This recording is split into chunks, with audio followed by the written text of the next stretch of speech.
जय श्री कृष्णा। श्री शिवाय नमस्तुभ्यम। हर हर महादेव। प्रिय दर्शकों, आज हम जानेंगे श्रावण के महीने में भगवान शिव का पूजन करने का, व्रत करने का महात्म्य एवं कथा के बारे में। प्रिय दर्शकों, श्रावण का महीना भगवान शिव एवं माता पार्वती को अत्यंत प्रिय है।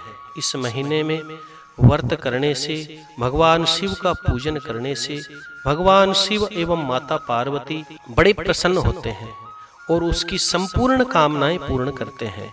इस महीने में व्रत करने वाले को, पूजन करने वाले को प्रातःकाल सूर्य उदय से पहले उठ करके स्नान इत्यादि करके भगवान शिव के मंदिर में जाकर के भगवान शिव को पंचामृत से स्नान करवाना चाहिए।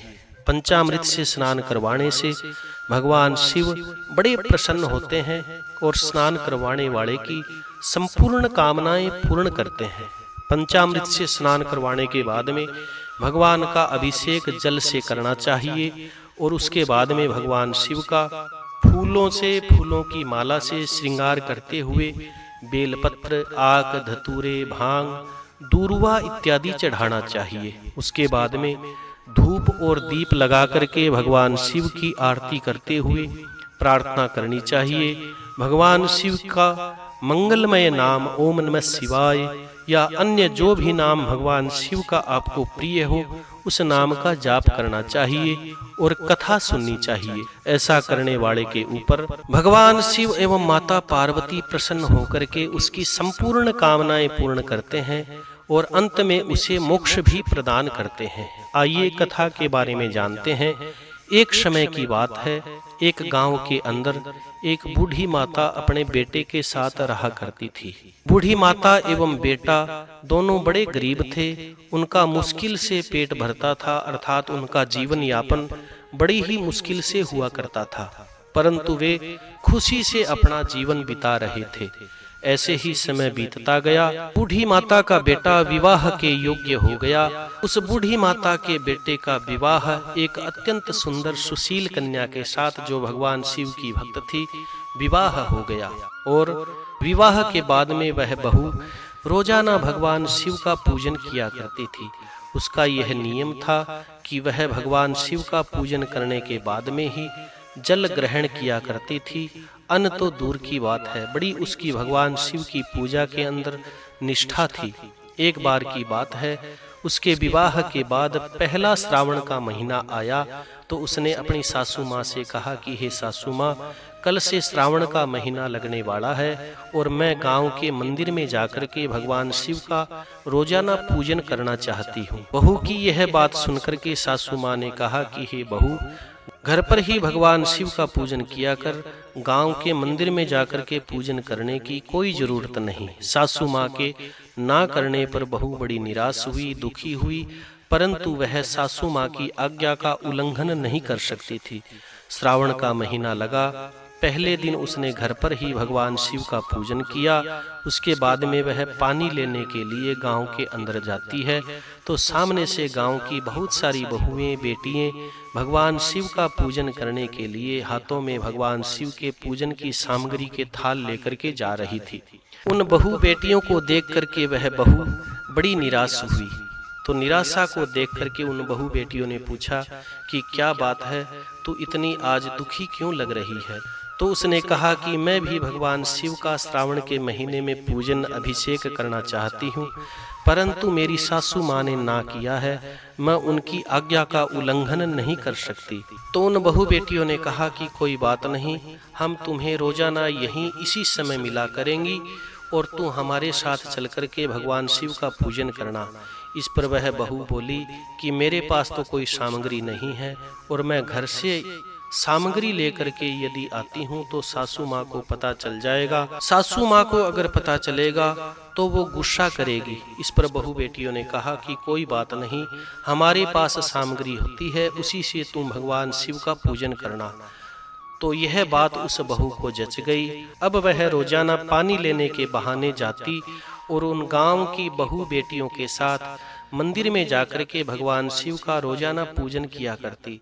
सारा श्रावण का महीना इसी प्रकार पूजन करते हुए, एक समय भोजन करते हुए उस बूढ़ी माता की बहू का बीत गया।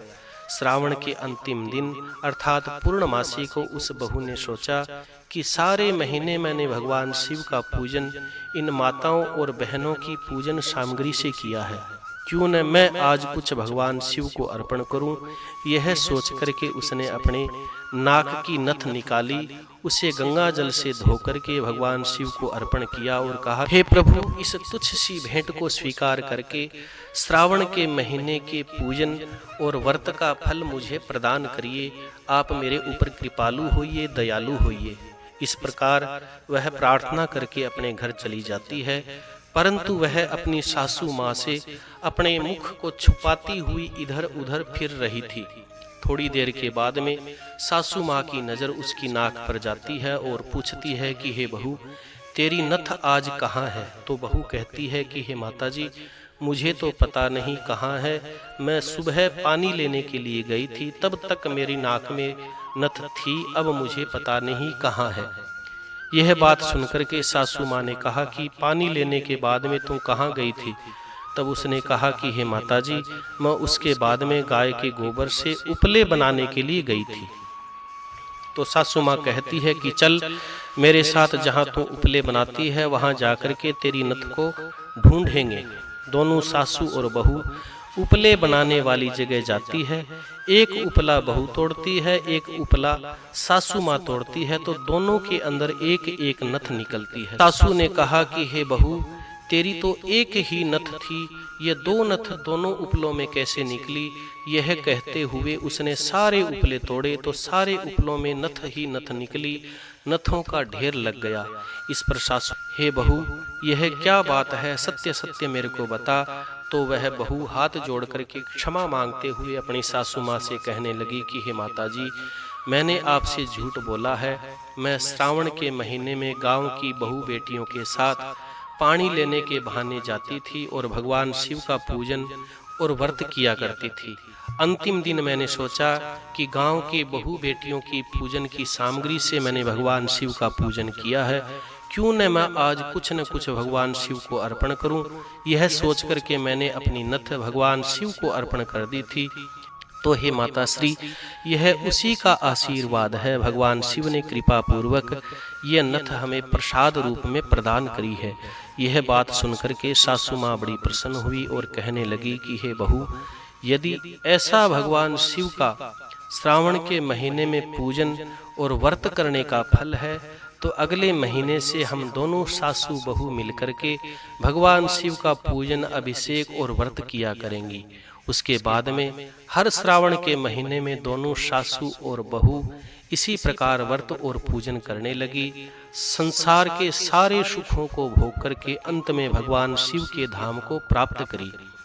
हे भगवान भोलेनाथ, जिस प्रकार से उन सासू और बहुओं के ऊपर कृपा करी, उसी प्रकार आप सब पर भगवान शिव कृपालु हो, दयालु हो। आपकी संपूर्ण कामनाएं भगवान शिव पूर्ण करे। माता पार्वती आपके घर के अंदर कभी भी कलेशों को, दरिद्रता को प्रवेश न करने दे। कथा सुनने के बाद में कथा को लाइक करें, शेयर करें और कमेंट में भगवान शिव का मंगलमय नाम अवश्य लिखें। जिन्होंने चैनल सब्सक्राइब नहीं किया, चैनल पर नए हैं, वो चैनल को सब्सक्राइब करें, सदस्यता लें, ताकि आने वाली व्रतों की कथाएं आपको प्राप्त होती रहें। जय श्री कृष्णा। श्री शिवाय नमस्तुभ्यं। हर हर महादेव।